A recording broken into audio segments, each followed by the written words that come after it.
Okay, sorry it's been a bit longer than usual, but I've got some big announcements.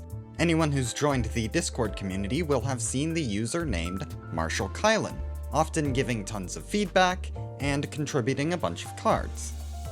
Well, I'm happy to say that I was really impressed by the amount of effort this man has been putting into helping with this set, so I've decided to bring him in as an official partner.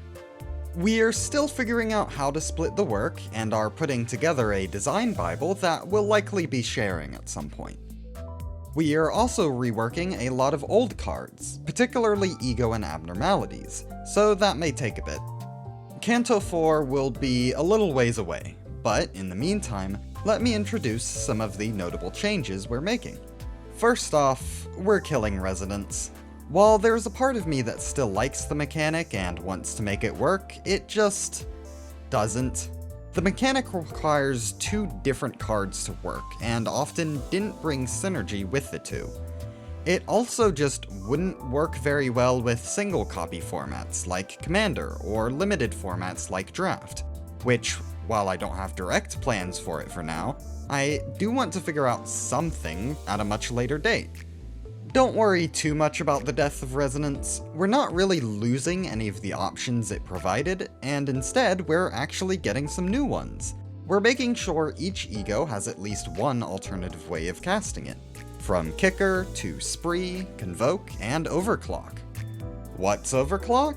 Well, it's an alternative cost that has you discard a card on top of what's listed, letting you trade card advantage for additional effects.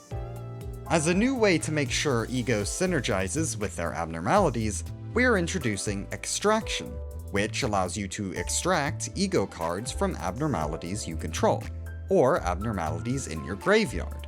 When you would draw your first card during your draw step, you can instead search your library to extract a named Ego if you have the right abnormality. This is a very nice, flavorful mechanic that gives you some control over the cards you draw without making it a necessity. We are also bringing in sinking counters, a slightly modified version of rad counters that go on players and trigger when you take combat damage, causing you to mill cards and take a little extra damage on top. Finally, we're looking into most Ego gear now creating creatures to use it right off the bat, in exchange for higher equip costs, similar to the For Mirrodin effect. Also, Marshall has put extra effort into making the cards look really pretty, with faction logos and extra care into the card borders, so props to him for that. We're not quite ready to post all the revised cards yet, but Marshall's been hitting me with tons of great ideas, and I'm going to be putting in quite a bit of effort as well, now that I'm out of the New Year's break. Canto 4 will be a bit delayed, like I said, but hopefully we'll be able to keep a decent pace. I'm really excited to move forward with this project. Thank you all so much for your submissions as we've been going along. It's great to see. I've learned a lot from this project so far, which was part of the whole reason I started this project in the first place, and I think I'm going to learn a hell of a lot more now that I have someone so experienced helping me out.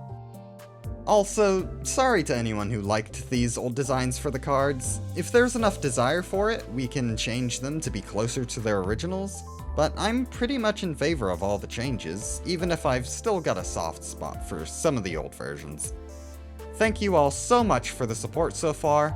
I can't wait until we're at the point I can play with you all.